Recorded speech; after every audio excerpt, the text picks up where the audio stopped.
Now, many of you may be like me, especially in the beginning of entrepreneurship. Like, I can't take any days off. I can't rest until I reach this goal. I can't take a moment to pour into myself because I need to pour into this business because this business can't fail. This business needs to make money. Hello, everybody. Welcome to my channel. My name is Leonie Hunter, and here I share my experiences in business, lifestyle, and self-care.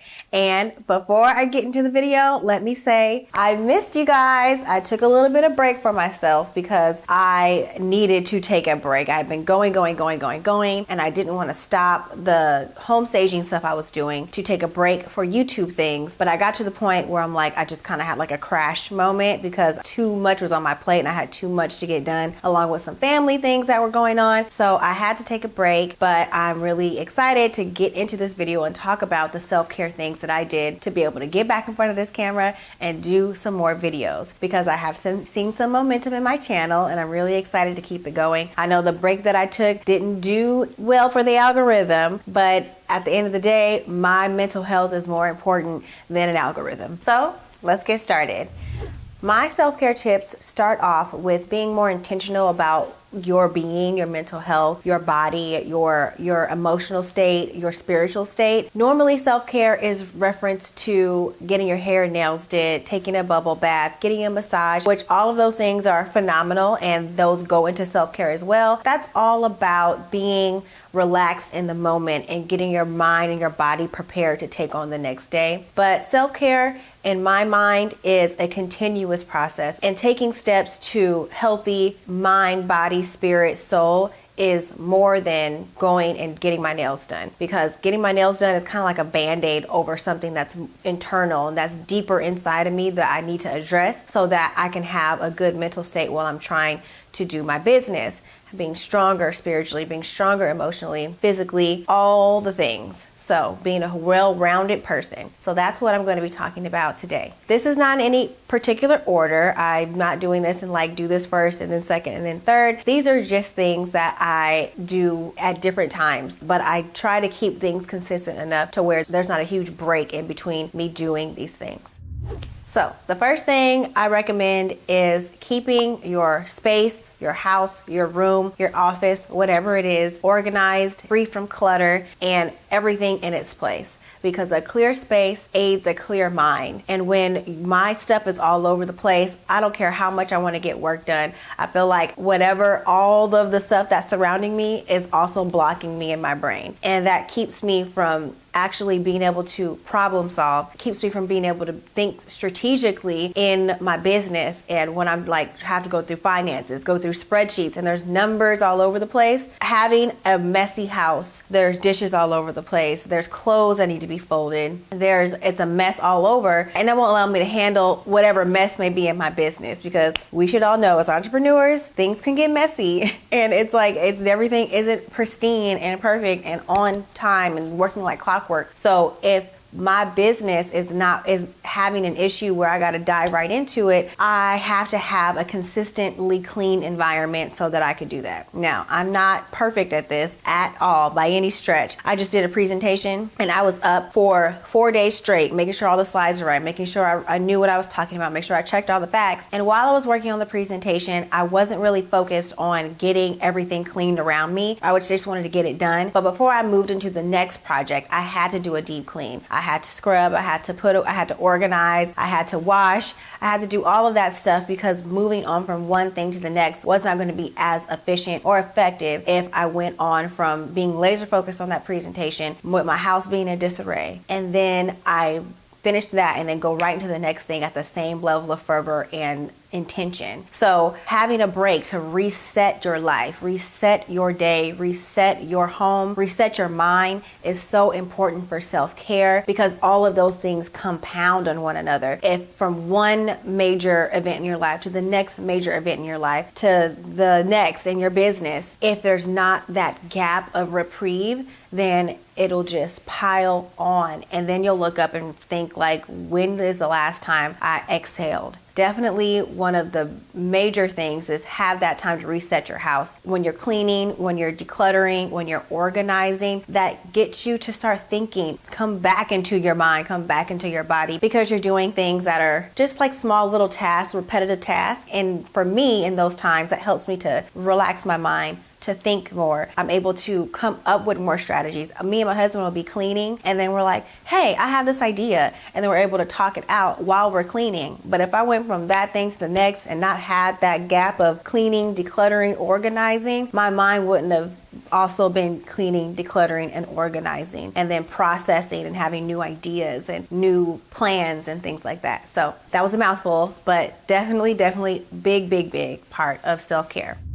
Another thing that I do for self-care is once I'm done cleaning, for instance, when I had that presentation, I was working on that for 5 days straight, getting everything together. I had my reset time where I spent the day cleaning, and because I had blocked off that day and the day after that to clean and get myself reset, I take some time and I read a good devotional or I read a good book. For instance, one book that I read during one of my self-care break times was Bamboozled by Jesus, How God Tricked Me into Living a Life of My Dreams. I think that's the title, by Yvonne Orji from Insecure. That book, man, that gave me such a rocket boost to this next phase in my life. And I'm so happy that I had that time to really, take it in. I think I read it in like 2 or 3 days. And it really helped to refresh me and refill me. So books on encouragement and self-care and things like that, those are really good when you're trying to get in the mindset of that. Reading helps you to slow things down. And I have to admit, I'm not a huge reader. I don't like reading books that often. But since I've become more of a dedicated entrepreneur, I find myself reading more. Because watching TV is great. I love TV, not opposed to TV at all. But it ends up being a lot of noise when you have so many business things to think about. So when you take a book, it just allows everything to be still and quiet. And if you're not into reading somebody else's story or reading an entire book on self-care, then I recommend reading something with small excerpts like a devotional or something like that. My friend recommended Believing Bigger to me, and I'm going to read that. I'm going to put a link below and put a card up here just so if you want to follow along with me and read it with me as well, then I welcome you to do so. But when I'm in my time after I reset from cleaning, organizing, decluttering, I then want to really keep it quiet so that my body can really recharge and not have a lot of mindless noise coming my way. Again, I love TV. I love Housewives. I love all of it. I love Project Runway. I love all of those things, but those are on schedules. They come on certain days of the week. Those other days of the week, I need more quietness so that I could really give my brain some time to recharge. As you're taking in those shows and you're taking in that music or whatever, your brain is still processing it. It still has to hear. It still has to comprehend what's going on. But when you're reading, I think it really just activates a different part of your brain that allows you to really reset opposed to just taking on more noise. Okay, the next thing I suggest doing is take a few days for yourself. Now, like I said, this was not in any sequential order, so it would make sense for you to take the days for yourself to clean, deorganize, declutter, and then take some time to reset by reading a good devotional or a book. These are the things that can fill up the days you take off. Now, taking off days can be really hard when you're an entrepreneur because every day means a new dollar for you. So you can't be taking days off like you would a 9 to 5, knowing that your money is still going to be guaranteed in some type of way. Because if you sleep on some business, that's a possible opportunity for you to lose business down the line, depending on what opportunity is in front of you. But as entrepreneurs, we also need to have an understanding that we can only do so much. And if we don't take care of ourselves, then our business is going to fail down the line anyway, and not approach it with a mindset of scarcity, but approach it with a mindset of abundance, whether it's realized or not, because having that mindset now is going to help prepare you for abundance later. And when abundance comes, you're definitely going to need to set boundaries and not be a slave to the dollar that's coming through or what the needs of everybody else, because at the end of the day, you'll be ran ragged while everybody's getting what they need except for you. So being intentional about that now, if you're early on in your business. If you're later on in your business, it's not too late to say, these are my days. For myself, I have Mondays as a day where I don't schedule any meetings, and I leave that open in case I had a rough week prior and I need need a built-in reset day just off top. That's not including if I really need to take an extra 2 or 3 days from work or my entrepreneurship grind or whatever. This is a built-in weekly thing for me to reset my household, reset my mind, reset anything I need to do. And I can still work on that day, but if I really need to take some time to reset, that I won't have any meetings, so that at least that's not pulling from me. And I try to keep any deadlines I have, because as entrepreneurs, we most likely control our own deadlines. So I try to keep my deadlines at later in the week, like a Wednesday through a Friday, so that if I have to take some more time on a Tuesday, or it's taking me longer to handle some things personally, then I'll have that breakup time. Also, it just helps you be consistent in your delivery to clients or whoever, whatever you're doing. Now, for e-commerce and for your shipments and stuff like that, that is another topic that we can get into later, and how to set a schedule for that to make sure that you are still pouring into yourself and feeding yourself spiritually, emotionally, mentally, all that good stuff. But as a service-based business, which is what I tend to highlight on this channel, making sure you set your schedule so that you already have time carved out for yourself. Whether you want to take it right then and there or not, at least you have it carved out. Now, many of you may be like me, especially in the beginning of entrepreneurship, like, I can't take any days off. I can't rest until I reach this goal. I can't take a moment to pour into myself because I need to pour into this business, because this business can't fail. This business needs to make money. We haven't hit our bottom line. We're still in the red. We're whatever. It's all of this panic, red alert flags going off. Like, I can't take a break because I have to handle these fires, or I have to handle these deadlines. I have to handle whatever is causing me anxiety. I want to get rid of the anxiety. Honestly, in my experience, staying focused in my task and in my business, it's not really going to happen if I'm riddled with anxiety,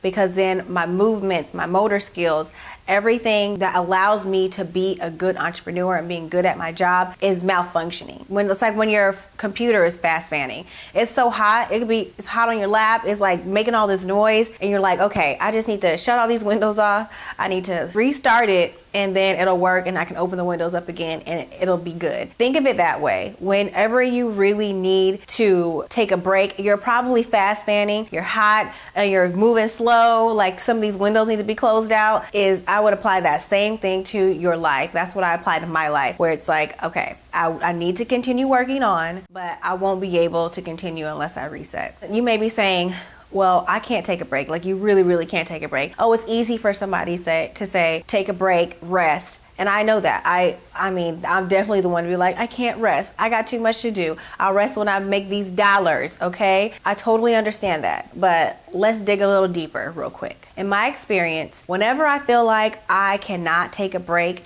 it means that I'm either rushing towards something, or there is an end goal that I'm reaching that is keeping me tied to getting someplace as fast as I can. And I would challenge you to think, is whatever I'm chasing, whatever that image is that reality, or is that a mirage? Is that something that's actually going to fulfill the gap or the emptiness or the hunger for success that I have? It may, but in my cases, they have not. Wanting to have my life look a certain way, I work endlessly. I work all night. I work all morning. I don't take breaks for myself. I don't really allow myself to focus and take a pause and reevaluate my path. So if that's something that you are experiencing, think about, once you get to that thing that you're struggling or you're striving to get to, is that really going to be enough? And it's likely that once you get there, it's not going to be enough, and you want to do more, and you want to keep going, and you're never ever going to get that rest, because once you get to the point that you think is going to be like, yes, that's for me, that's where I want to be, there's going to be more and more and more. So being disciplined enough to take your time now so that you can actually reach the thing that you're hoping to reach, but you can reach it with a clear mind and a clear heart. And those things cannot be discounted when you're trying to build empires, build greater businesses. A lot of us these days have these desires to turn things around for our families, build empires, build legacies. That's what is on our mind. But building those things come with consequences, especially if we don't take the time to have our spirit and our heart right. Now, the other side of that may not be about chasing a mirage or chasing this certain idea of life that you want to have, so you can't slow down until you get there. But maybe you have deadlines. You have a lot of clients and they're ringing you off the hook. They need everything from you. There's deadline after deadline after deadline. Still, the whole point is serving them at your best and giving your best so that you can have the most happiest clients that end up turning into ambassadors for you. You know, that's all a part of being able to serve well and have good customer service when you're in a service-based business. If you build apps, if you have a cleaning company, if you have a hair salon, these are all service-based businesses. And if you're up on your feet all day and night and you don't get that time to reset yourself, then you can end up burning somebody's scalp. Who knows? You know, let's just be nice and calm, keep everybody's edges safe, okay? Know that in the long run, it will pay off if you take some time to reset. Okay, so my next suggestion is journaling. Now, I love journals, I love day planners, I love all of those things. But sometimes I find myself like, I really do not want to spend the next 30 minutes to an hour or even 20 minutes writing out every little thought. Knowing good and well, it's so effective and it works so much for me, especially when I'm like, oh, I've been blocked up, I've been spiritually blocked up, I've been mentally blocked up, and I just don't really feel like taking the time to write it all out and really processing it, because as you write things down, you really have to think about what you want to say. So it's really a great exercise because it lets you really be in tune with yourself and say, okay, this is actually the issue that I'm having. Okay, now that I've written it out and I actually thought about it more in depth, okay, I think that I do have a solution, or I can be a little bit more at peace at it. And it's just like for me, when I talk to somebody and I let them know, like my husband, something that's been ruminating in my mind for a while, and I'm like, oh, just stressing about it in my head. And then as soon as I say it out loud, I'm like, that actually wasn't that bad. It wasn't that big of a deal, or it still is an issue, but now that I've said it, I feel like I have the pathway, or I feel like I've opened up something enough to have a solution or a resolve to whatever was stressing me out. Some things, whatever is in my mind, is too big for me to put in words. So I have to write it out and take some time writing it a few different ways so I could really get to the bottom of what's stressing me out. What's the cause or the root of my anxiety for that moment. So taking some time to journal. Just start jotting those things. So it's in those days where you've taken a couple of days off after you cleaned and reset and you read a book, write something that you found out about yourself from reading the book or something you learned from the book. Again, going back to slowing things down. And these are things that definitely help you to slow your life down so you can really have time to heal and reset. Next, imagine yourself conquering your fears. Part of my self-care experience is dealing with things that make me want to pause or make me afraid to go to the next step. Because when I'm thinking about long-term self-care, it's about moving obstacles out of your way, making sure that I deal with things now so that when I face it down the line in my business or in my life, then I'll be equipped to handle it and not crumble. Because back in my 20s, I was definitely the type to be like, oh, this is not working for me.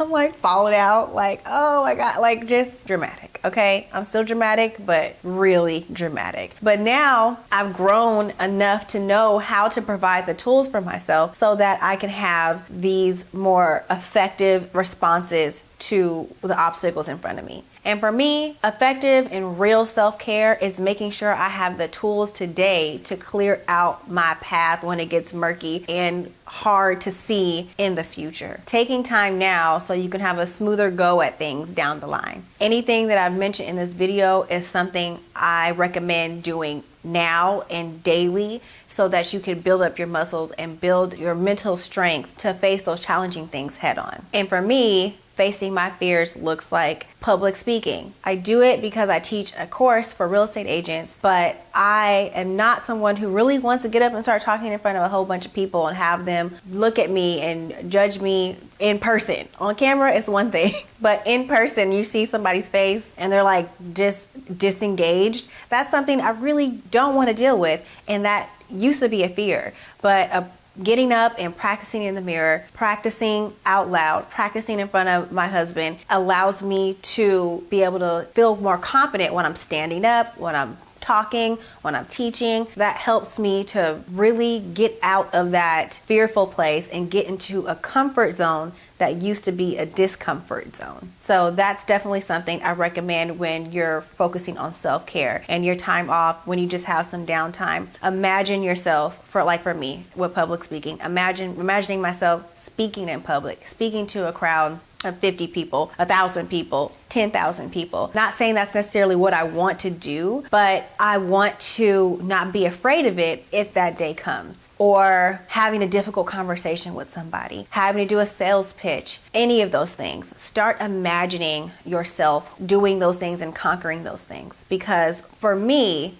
going back to the point of this self-care video, is being prepared to handle challenging situations when they come. Obviously, we can't be prepared for everything, but what's that saying that we all know? If you stay ready, you ain't got to get ready. This is that type of advice, because going back to having fear in certain things, whether it be business or personal life, those things hold you back. And when you approach those things, you could just be a little shaken or really hesitant or, standoffish from something. And that could send you into a spiral of things that are anti-self-care. So if we're doing these things now, when we hit those moments that want to send you down a spiraling wave of doubt, having done these exercises and having taken this time blocked off in your day, reading your devotional or reading a good book, getting into your home and making sure it's clean so that when you face those challenging times, you're not bogged down with the challenge and with a mess in your house. All of these things connect, and this is what helps me keep myself together and prepared to take on my business and the world, and I hope that I'm imparting something special and effective for you as well.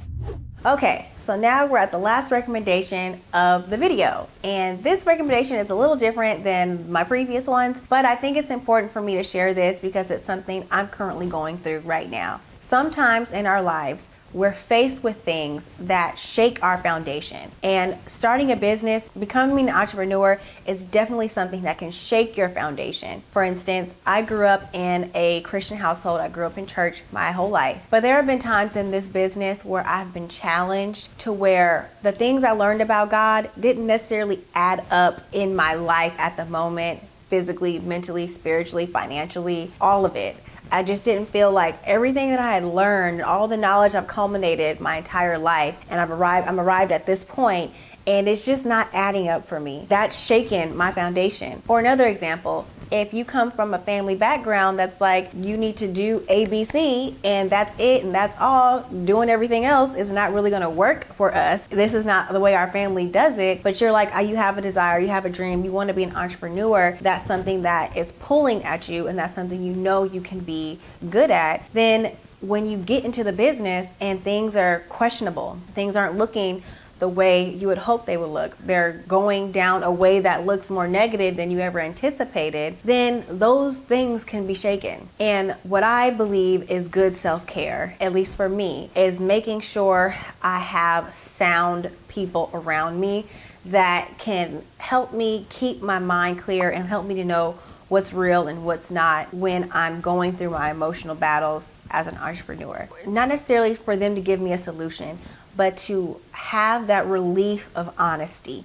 That's so important for self-care, because some days as entrepreneurs, we're happy, we're so excited, and then we'll be really moody the next, because things can be so volatile with business, just in our own emotions and our mind in general, thinking we're going to succeed or not succeed, and the ups and downs of that. We get a job and it's like, oh, it's so great, we're on, it's about to turn up, the business is about to do well, and then we hear crickets for a day or weeks or something like that. Starting a business can be really stressful for that alone, the inconsistencies in the beginning. So when you have a time of silence in your business, or it's like you're hitting a wall, your foundations can be shaken. And part of self-care for me is finding someone sound, like I said, and being honest about those doubts and those frustrations that you're having instead of bottling them in. Like for me, coming from a Christian household, having those times where I'm like, Lord, I don't really think this is going to work out. This is not what I envisioned for the call I thought you had on my life. How is this going to work out? And then starting to have some moments where it's like your foundation seems like it's not as sturdy as it used to be, or as you thought it would be in this time. And if you come from a Christian household and you're just like, don't doubt God, don't do those things. But even though we want to get to a place of full faith and we want to get to a place of no doubt, be honest about the fear and the doubt that's rising up in you so that it could come out. And that can be the beginning of full release so that you could really start to pour into things that are going to make you more healthy spiritually, physically, mentally, and all those good things. And maybe nobody else feels this way, but this is definitely how I've been feeling. So I feel compelled to share it. Whew, okay, that was a mouthful. I know I said a lot, but I hope the recommendations I gave was something that will be effective for you and that you could utilize and to help giving you the tools needed to continuously have successful self-care, and also paired along with your spa day and your massage day and your bubble bath day or whatever goes with your self-care. The outward routine, this is the inward routine that could really help bolster you as an entrepreneur and keep your foundation strong and keep your mind tight. Okay? Because if I didn't have these to keep my mind tethered to my body, I would not be where I am today. So I'm very grateful for these things that have been imparted to me by friends, family, mentors, spiritual leaders, and I hope that they'll be helpful for you. And if you enjoyed today's video, please leave a comment below. Let me know what you gained from it. If there's anything that you would like to add that you do that is more focused on internal self-care, please let me know down in the comments. If you think starting a support group would be good for this channel to really help share more information like this and discuss what we read in our devotionals and in our journals and things like that, let me know and maybe I'll think about starting one if you're interested. Okay, so thank you for watching. I'll see you next time. Bye bye.